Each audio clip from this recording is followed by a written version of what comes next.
Hey there, popping in to let you know that the audio in this next episode is a little weird. My voice sounds a little dude-like. We got some clicking going on, but I'm not going to re-record that whole episode. I think the content is really solid. I can't beat what I did that first time, and I'm very pregnant and out of breath. Don't make me do it again, guys. So just wanted to let you know, hang in there. Sorry, we will have our audio issues worked out in the next episode. Hey, welcome to the Summit Host Hangout podcast, where you'll learn how to plan, strategize, and launch your profitable online summit. No influencer status necessary. I'm your host, Krista from Summit in a Box, and this is not a planned recording day. I've had episodes scheduled like 3 months out from this one that I moved all around, so I could fit this one in actually a couple months still from when I'm recording it. And it's just a message that I was feeling this week and talking to a good friend about that I think needs to be shared. And I wanted to record this kind of while the thoughts and conversation are fresh and it's all on my heart. But really, I want to talk today about what your speakers' roles and responsibilities are in promotion and pressuring them to promote when things aren't going as well as you wanted. So this morning I've been on Voxer with my good friend Desola Davis. If you have not heard me gush over her before, I'm just going to take it as that means you're newer to me, because she is absolutely incredible. She is a customer journey and experience expert. She is an expert in helping you find your secret sauce, and she is just about creating feel-good experiences. And she is in a summit that is not giving that right now. And I am currently hosting and promoting a summit of my own that was kind of on the other side of that. So she's speaking and feeling pressured, and I'm the host who is seeing speakers not promoting and like wanting to pressure, So I wanted to record an episode to have a conversation about this, even though I'm going to be talking at you. But really, all of this is kind of half me and half Desola. I went back through our Voxer messages from this morning and took all kinds of notes. So a lot of this, is coming from both of us. But to give you a little background and stop rambling about where we're going here, the question is, when you're trying to hit certain numbers or certain goals that you've set for your summit, is it fair to be sending emails to your speakers, blaming them and pressuring them for that and putting the pressure on them and saying, hey, you need to promote, you need to be sending these emails? What I know is true, especially right now, as my summit is 3 days away. So I'm feeling this. I'm seeing people who aren't promoting. I know it is frustrating and a major downer when you have gone hard to put together an amazing event. You are trying your hardest to support your speakers, and then they're not promoting. I know how frustrating that is. I woke up at 3 a.m. 2 days ago, so anxious about the speakers who weren't promoting. So I know what this feels like. I know how frustrating it is. But when you're having those feelings, when you notice there's people who aren't promoting, there's 2 directions you can take. Option 1 is to play the blame game. You're blaming your speakers. You're telling them that it's their fault. You're feeling that it's their fault. You're telling them, I am frustrated. I am mad at you. This is your fault. Here's how you need to fix it. That's a direction you can take, and that's a direction a lot of people do take. Some of them don't go about it quite that harshly, but I've had people, friends complain to me in the past before. They're like, hey, is this normal for summits? Is this an email I should have just gotten from this host? And there's different levels of forcefulness in that email, but the message is kind of still there. The second direction you can take is being more reflective and saying, hey, something isn't going super well. What might I have done wrong? You're looking inwardly first. And then, okay, these are some things I might have done wrong. How can I encourage and support my speakers and encourage action in them?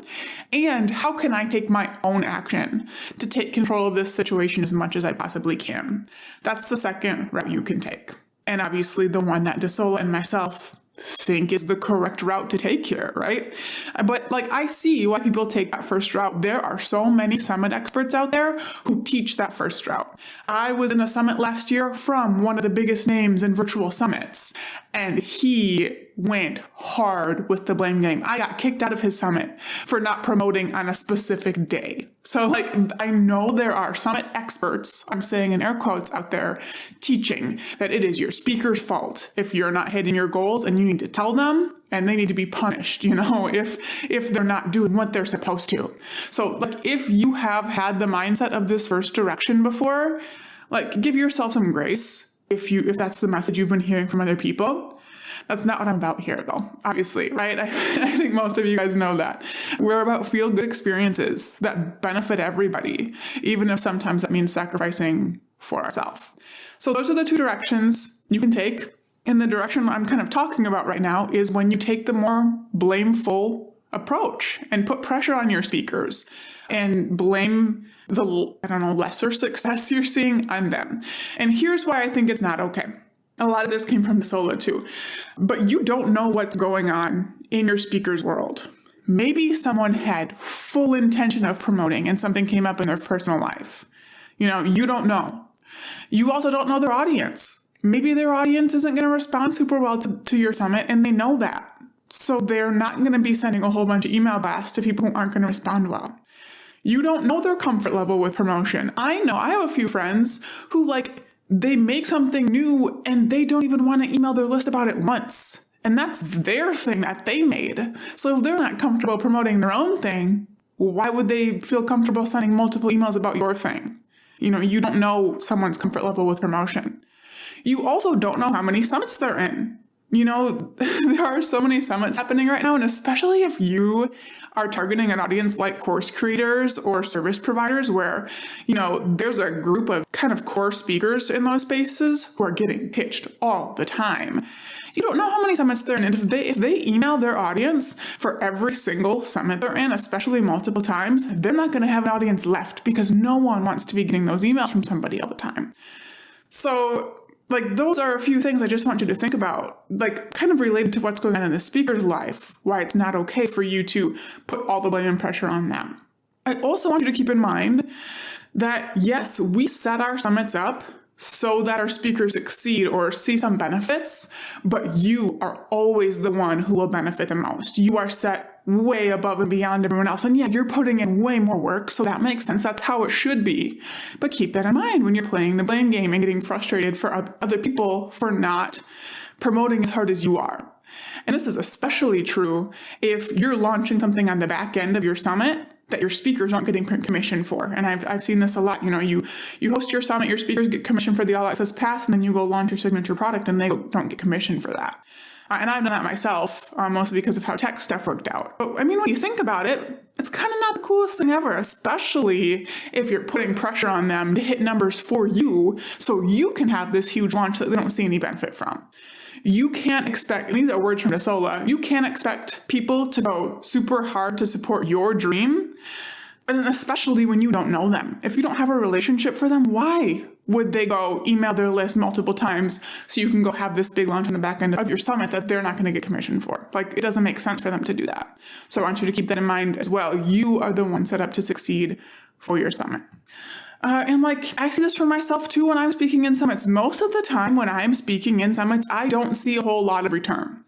I know for speakers for one of the summits I host, a very specific summit I host for designers, my speakers will literally get hundreds of leads. I'm paying thousands of dollars in affiliate commission, but that's not typical.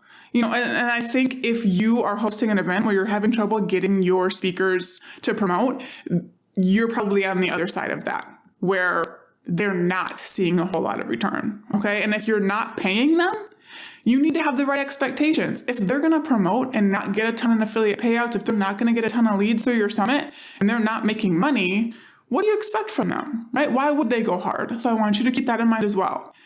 So if you are hosting a summit and you have specific numbers you want to hit for you so that your funnel will work, check yourself on how much pressure you're putting on other people to make that happen. This is your success, not theirs, okay? So I know I have been on a soapbox, a rant, and I got into this. DeSola, if you're listening, I'm so thankful for you bringing this to my attention and letting me use a lot of your genius words here. But I want to encourage you and tell you what you can do instead, okay? Because there are actions you can take. Like I said, I woke up at 3 a.m. anxious the other morning because of, some speakers not promoting, and I was anxious all day long. But I didn't go play the blame game.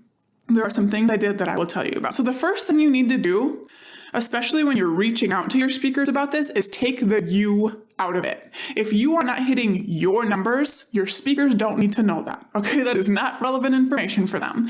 Instead, I want you to not only position it differently for them, but position it differently in your mind and truly believe that you want to hit higher numbers so they get more for their time and so you can do more for their audience and serve their audience better. That's why you want bigger numbers. It's not all about you, okay?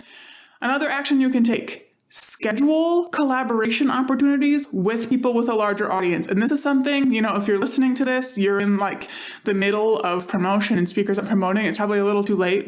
Worth reaching out. But this is better if you can do it way early on. If you have speakers with the perfect audience and bigger audiences, reach out to them individually and schedule a collaboration with them so you know they're going to be promoting. That's a Facebook Live, Instagram Story Takeover. Maybe you're writing a guest newsletter for their email list, getting on a podcast. You take the initiative to go out, support them, and make sure they'll promote naturally just through this opportunity you're going to them with, okay? The next job you have here is to just encourage people. Encourage your speakers. If they aren't promoting as much as you want, feel that. Feel frustrated, feel upset and disappointed. That's okay. But then it's your job to encourage them. Not blame them, not pressure them, but encourage them and support them. What can you do to make it easier for them to promote and make them want to promote? And again, this is something that can carry back to the very beginning of your process and how you're reaching out. When you're reaching out, do you have a summit topic, an audience that they're truly excited about? Have you been encouraging at every step of the process, building relationships with them, showing them true excitement, and not just like, all right, here's what we need to do, check, check, check, only reaching out when you need something from them. That's not going to get people excited or motivated to share. Your job is to encourage and get them to be so excited. I also want you to look back at your starting steps. If, speakers aren't sharing the way you want and you're not hitting the numbers you want. And again, this hurts because it means things might not go as well this time as you wanted, but it's a really important lesson for next time. So if you're looking back at how you started planning your summit, maybe you'll find that you didn't pitch the right speakers. Maybe the speakers you pitched don't have the right audience for your summit. It's not quite specific enough. Maybe you pitched all big names, and now you know that big names don't really promote, and it's the people with the smaller or medium-sized audiences that are willing to go a little harder. Maybe you'll find that your summit isn't positioned well, and people just aren't excited to promote it because it's kind of watered down or a lot like other things they've promoted in the past. It's not unique, it's not exciting, it's not directly for their audience. So maybe you need to work on your positioning for next time. Maybe you didn't give your speakers what they need. Maybe they don't have swipe copy that feels good to them or, graphics that make sense for the platforms they use. Or maybe they just didn't know it was there. Maybe they didn't have the encouragement they needed to use it.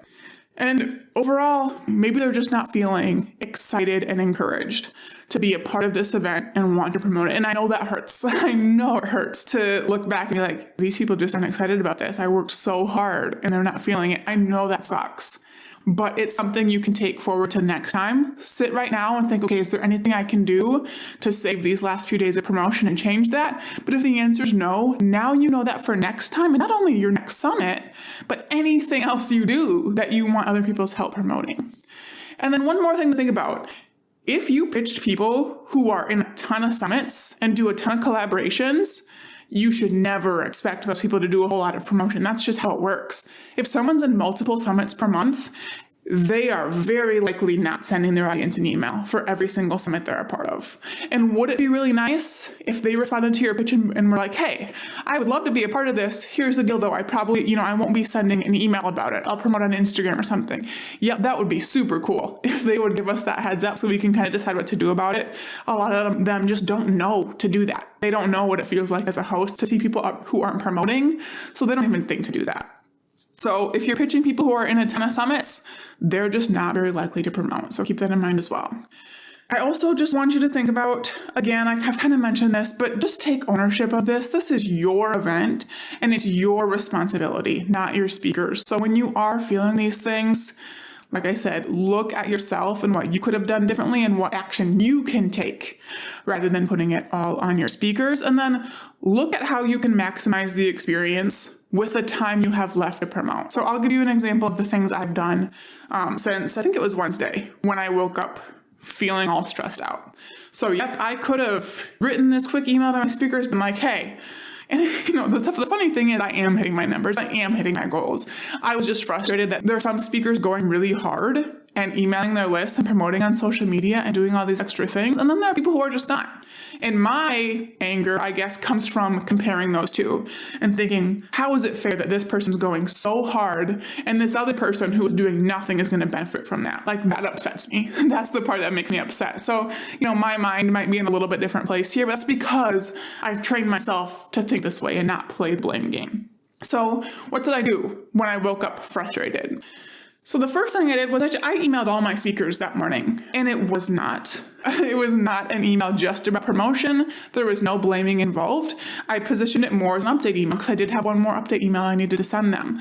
So I sent them information on what to expect next week during the summit, encouraged them to get in the Facebook group and told them, you're welcome to do this and this and there to, build your audience a little bit and get to know our attendees. And then I positioned it as like the final push. I said, here's where we are with our numbers. So I gave them a full update on how numbers were looking. I was like, this is awesome. I bet we can get to this number. So I said, what were the numbers at that time? I think we were at like 4,800. I was like, we're at 4,800 attendees. I bet we can get to 6,000. Like, let's see if we can do it. So positioning it more as like a fun thing for us all to work toward rather than, guys, I really needed 6,000 people to hit my goals and we're not doing that, So come on, chop. Let's do some promotion here. So I got them excited about that. And I said, thank you so much to everyone who's promoting. I see those of you who are going hard, who are emailing your list. I can see that. I'm so thankful for you. If you are able to promote one more time, this last chance positioning works really, really well. Here's an exact email you can send and some graphics as well. And here's what I recommend sending that. And I also said, if you have not promoted yet, I'll be reaching out to you directly later today. So I kind of planted that seed, which I had also done the week before. I told them that if they hadn't promoted, I'd just be reaching out. And I included a little smiley face and everything there so they knew not to be, I don't know, they knew I wasn't going to be mad about it. But I set that expectation for them. And also I felt like that was positioning things well for the speakers who were promoting. So they knew I wasn't just like taking advantage of them and relying on them, that I was, I do have this expectation of everyone else to support the work they're doing as well. So the next thing I did then was I did my own promotion. So I actually had my Facebook ads team up our budget. So that's an action I can take. And then I promoted on my own social media platforms. That's another action I can take myself and not put any more pressure on my speakers. And from there, I did go through and look up speakers who did not have any clicks on their affiliate link. And out of 40 speakers, there were only 5, which I was really, really impressed with. And I emailed each one of them individually. And this was not an email with me saying, you suck. I let you be in the summit and I said you had to promote and you're not doing it and you're the worst and we're not hitting our goals because of you. None of that. I seriously started out with like a specific compliment about their presentation and something I loved about it to, get it started on the right foot. I thanked them for the 1,000th time for being a part of the summit. And then I went into saying, we have so many speakers going really, really hard to promote this event and get people signed up. And I was wondering if there's anything I can do to support you to do the same thing. And then in parentheses, I said, by the way, if you haven't been promoting with your affiliate link, let me know. I'm reaching out to people who have less than 10 clicks just to, if they have been promoting, tell me about it. You don't have to worry about the rest of this email. So I said, to get started with ways I can help you, I customized this email for you. So I included their affiliate link and their name and any customization they'd need to make right to an email so they could literally copy and paste. And I recorded a custom Instagram story takeover series for each one of the speakers. And the way I made that easy for myself was I recorded a video that would make sense for all of them and then stopped the video and then, recorded a separate final, 15-second video for each of them. That was like, by the way, so-and-so is speaking at the summit about this. Click the link in their bio, stuff like that. So the last one was the only one I had to record for every one of them. And then I uploaded those all to a custom folder for each of them. So to them, it looks like I recorded a custom Instagram story takeover video just for them. So, here's the resources. I have to make it easy. If you're able to, here's what I recommend sending it. Your affiliate link and everything is already in there. And then I had a PS. I know originally our agreement with that was that you would promote. If you're not able to anymore, no worries at all. I just wanted to see if I could help. So, yeah, I'm being pretty direct and reaching out to them and saying, hey, I noticed you didn't promote. I would love you to hear some stuff, but I'm also not being a jerk about it. And I'm saying, if you can't, that's okay. I still value you, even if you can't promote. And I think that's the best thing we can do. Even if someone's not promoting, not supporting us the way we wanted to, we still need to show them that we value them as a person. We value their presentation and the time they put into making that. All right. So I need to end this rant. This is way longer than I thought it was. This was not on my list of things to do today. But overall, if you're not hitting your numbers, it can't be your speaker's fault. You need to look at yourself and what maybe you could have done a little differently, even though I know it really, really stinks. I would also love this to be a lesson to you as a speaker. And I was talking to my friend Abby Herman about this over the last week. Let this be a lesson to you as a speaker too, to see what it feels like as a host when your speakers aren't promoting. And maybe next time you get pitch, really think about if you'll be able to or be willing to go hard for this event, like you want your speakers to go hard for you. And if the answer is no, you either tell that host, no, you can't participate, or say, I'd love to, but here's the thing, and set their expectations correctly so they're not feeling the same way that you feel right now. So keep that in mind. Anyways, thank you so much for tuning into this episode. For show notes, if you want to read the rant, see the link to DeSoto's website, all that good stuff, head to summitHostHangout.com. I feel like I should have some kind of like call to action for you, but I don't. If you want to go rate the podcast, that would be awesome. I don't think I've ever asked you guys to go do that. It would mean a ton. If you do, we don't have a whole lot of ratings because I don't ask for them and I would love more. So if you wouldn't mind going and giving us a rating, that would be amazing. In the next episode, what are we talking about? Let's see here. We are talking about how to use a Facebook group to increase virtual summit engagement. So that will be a fun, more scripted conversation as well. Now, go out and take action to plan, strategize, and launch your profitable online summit.